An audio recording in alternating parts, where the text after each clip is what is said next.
Okay, so lesson 3.2 builds on what we did in the previous lesson because we're going to need those skills in graphing quadratic functions in order to determine if there is a solution to a particular quadratic equation using the graphing method.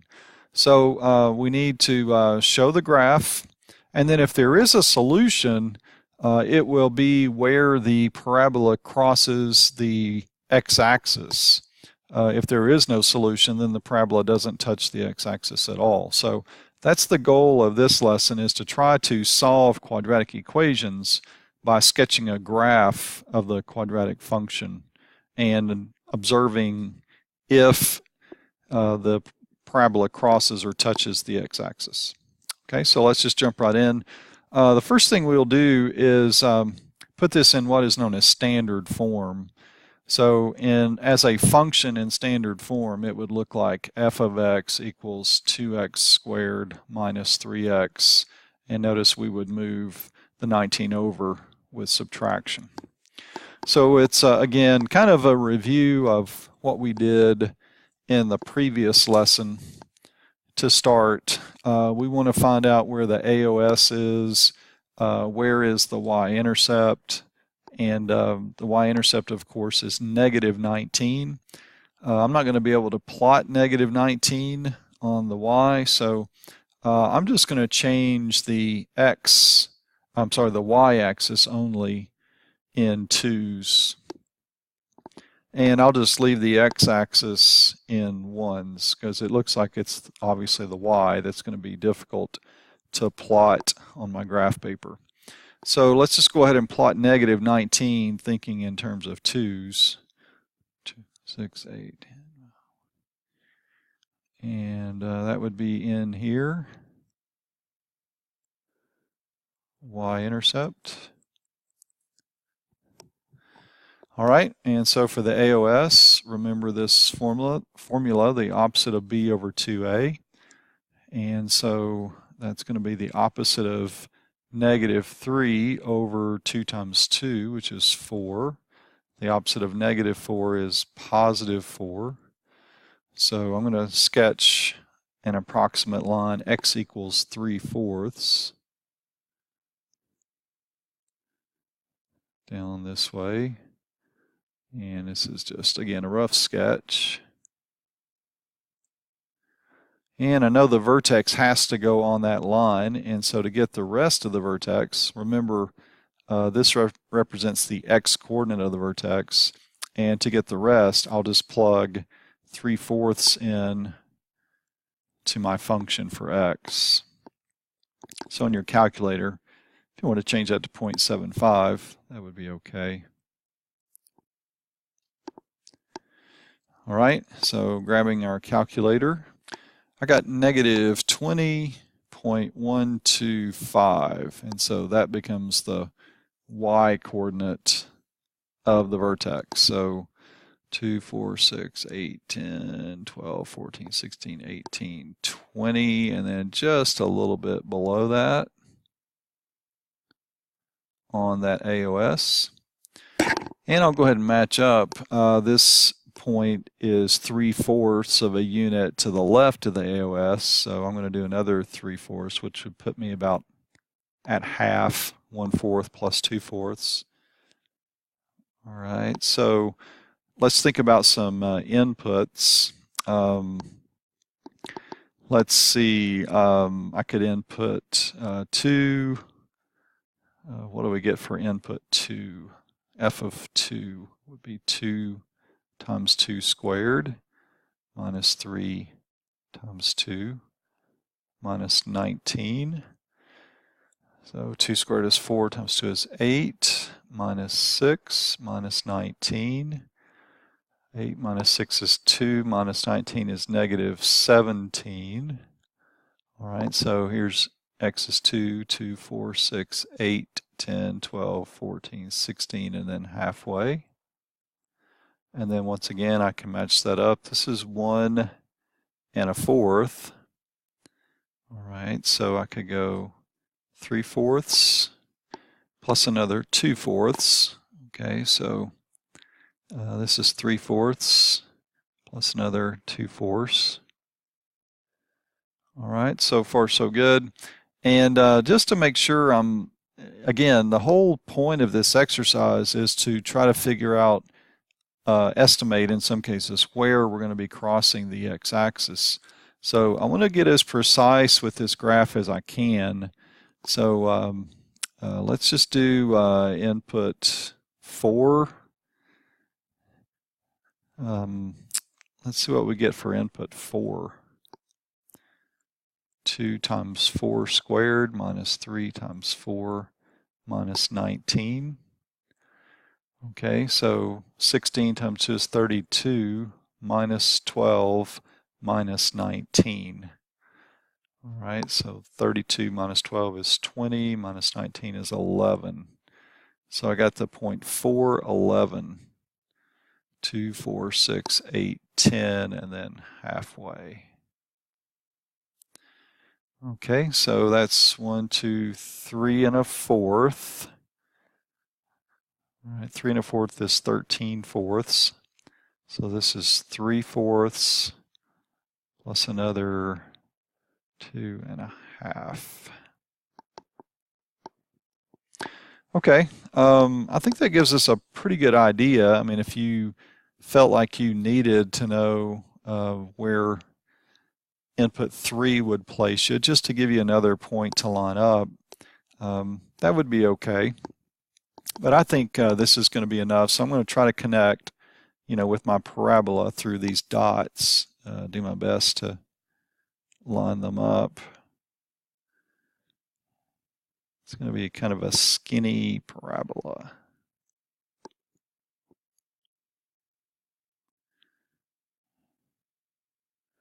And it's tough to draw with this thing, but I'll do the best I can.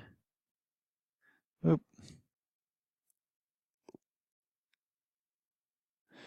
Okay, so we know we got 2 solutions, and the directions tell us if exact roots cannot be found. Another word for roots is solutions.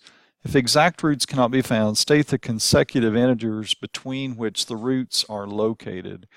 So I have a root here. I'll just put a green mark there. It's not quite at -2. It's pretty close. And then I've got one over here. And again, this is a rough sketch. So the way we're going to state these approximated roots where it does not cross exactly on a number on the x-axis, then we're just going to state in between what 2 numbers does this intersection fall. So the way I'll state my answer, we'll just do this in red. I've got a root between x equals -2, a little bit better, and x equals -3. That's on this left side of the AOS, between -2 and -3. And then also over here on the right side of the AOS, it's between 3 and 4. Between x equals 3 and x equals 4. So that's what it means by consecutive integers. If you don't have exact roots or solutions, x-intercepts, then just state the integers in between where the point would be. And that would be your answer for this first example. So let's try another one. Once again, treat this as a function in standard form. So I'm just going to rearrange a little bit. 3x squared minus 5x. And then if there is a constant on the other side, it needs to be brought over. So there's my function in standard form. And so once again, we'll do the y-intercept. I don't think I'm going to change the units for this one. So let's plot -12, 2, 4, 6, 8, 10, 12. And locate the AOS. Once again, opposite of b over 2a. The opposite of -5 over 2 times 3, which is 6. So 5/6 is the AOS, real close to x equals 1.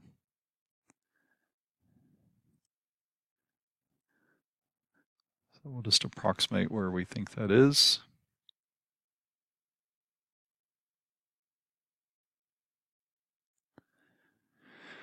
All right, and so let's go ahead and find out where the vertex is. Vertex is the 0.56 something. And to get the y coordinate again, just replace x with 5/6 and grab your calculator. And I got negative 14.0833333, so we'll just say it's just a smidge below negative 14.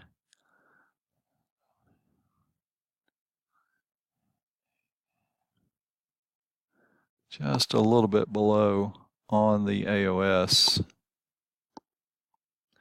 Okay, and we can go ahead and match up our corresponding point here.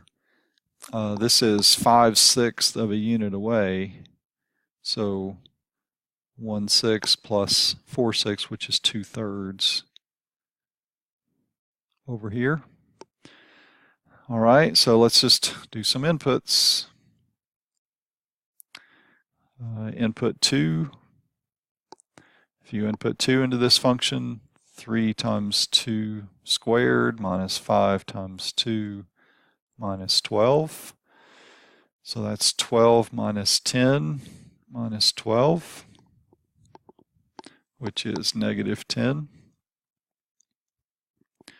So 2 negative 10.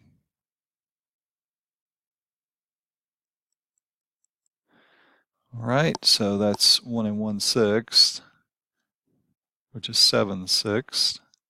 So this will be a third over here. I'll just estimate a third. All right, so let's try input 3. 3 times 3 squared minus 5 times 3 minus 12. 3 squared is 9 times 3 is 27 minus 15 minus 12. Input 3 gives us output 0. So that's nice. We know one of our roots is at x equals 3. So on the other side of the AOS, again, this is 2 and 1/6, that's 13/6. So this is 5/6 plus another 8/6, which is 1 1/3. So that one we're not quite sure about. But let's just go ahead and draw our parabola and see what it looks like.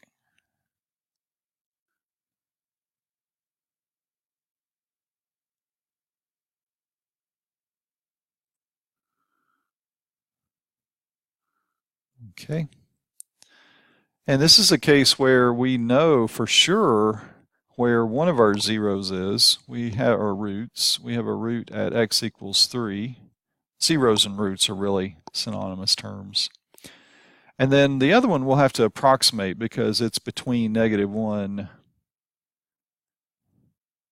and -2. So we'll say, and to go along with x equals 3, we have a solution between x equals -1 and x equals -2.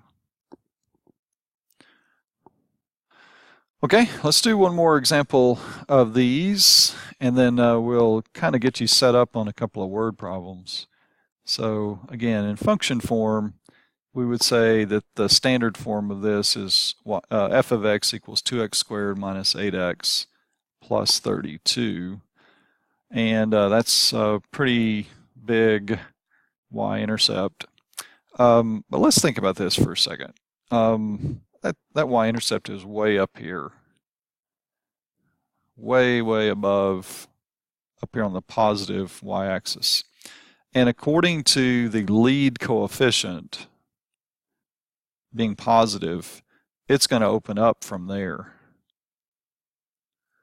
Okay, so the whole idea of finding the solution is where does this graph cross the x-axis? Well, obviously, for this parabola that has a minimum value of 32, and opens up forever, it's never going to cross the x-axis.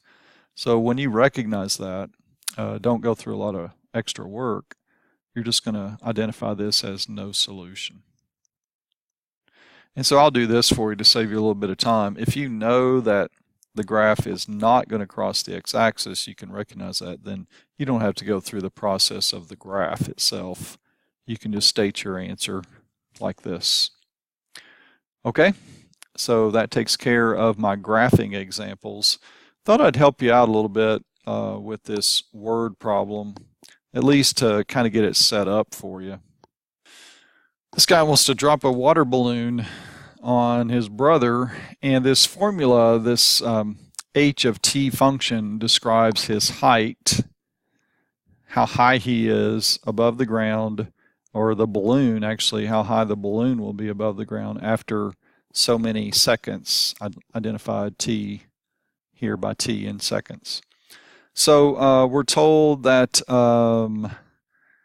use this formula, t is in seconds, and you have to look at the diagram to see that he is 60 feet above the ground, and you're told here that the initial height of the balloon, h of 0, that h of 0 stands for the initial height. So we can go ahead and plug in 60 into this formula.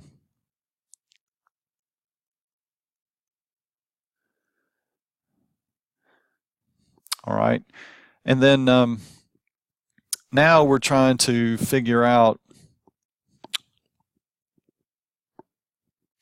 how long in seconds is it going to take for this water balloon to hit the ground. So in other words, when the water balloon hits the ground, the height is 0 feet.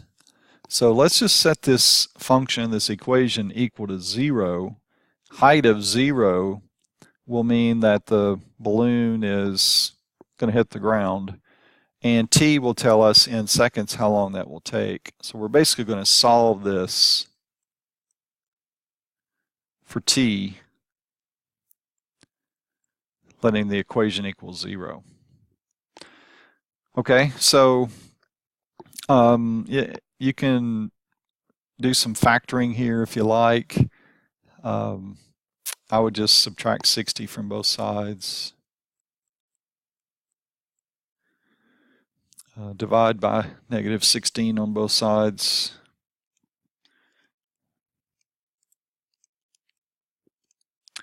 So we got 3.75 is t squared. And then when we do the square root of both sides, the square root of 3.75 plus minus, we always do plus minus when we do the square root of both sides, but negative answers in this context do not work. There's no such thing as negative time. So rounded, I get a t value of approximately 1.94. So anytime you're asked in these quadratic equation word problems, how long does something take to hit the ground, or how long is it in flight, you're always just going to set the equation equal to 0. Okay, and then you can solve for t. So we know that t is 1.94, so I'm going to let you finish this, but this water balloon problem, it assumes, I guess, that you understand or you remember a formula that you probably saw quite a while back. It is a distance. It's the formula distance equals rate or speed times time. Well, I'm going to let you finish this because basically it wants to know how far he should be. That's what distance is. You're told how fast he's traveling. That's the rate. We just solve for time, and I think you're pretty well set up from there.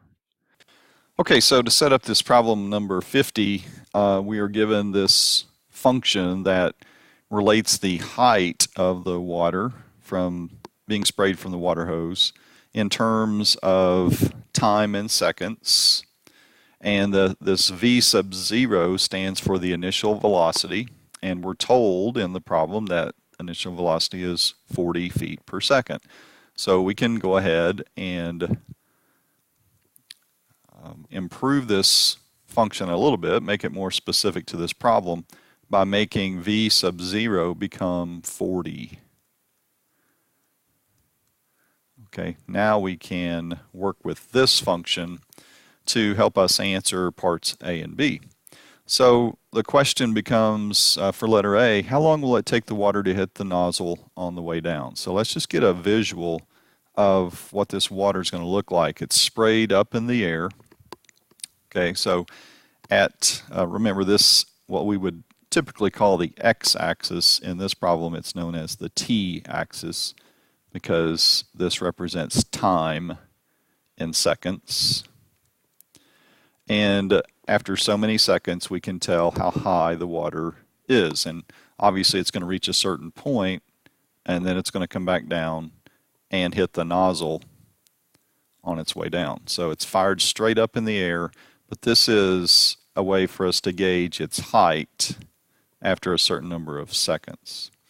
Okay, so let's see. Essentially, we're solving for t, but at these two places, if you think about it, where before the water has been shot off at all, and then here, which represents where the water hits the ground or the nozzle, in the way the problem's worded, the height is 0 feet.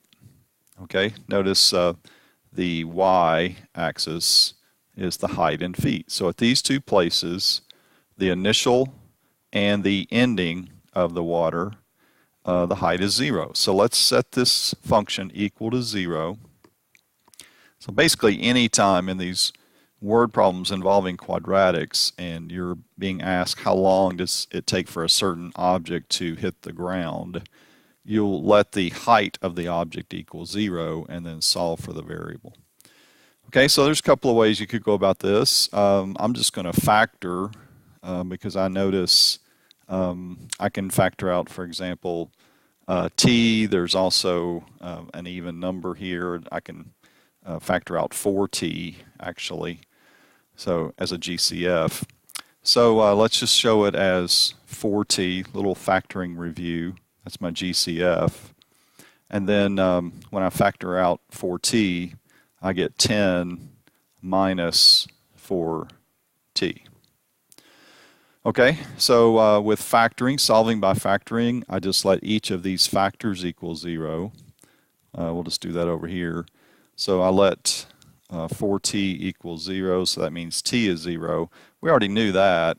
This says at time 0, the height of the water is 0. In other words, before any time has elapsed, it's still here, it hasn't been shot in the air yet.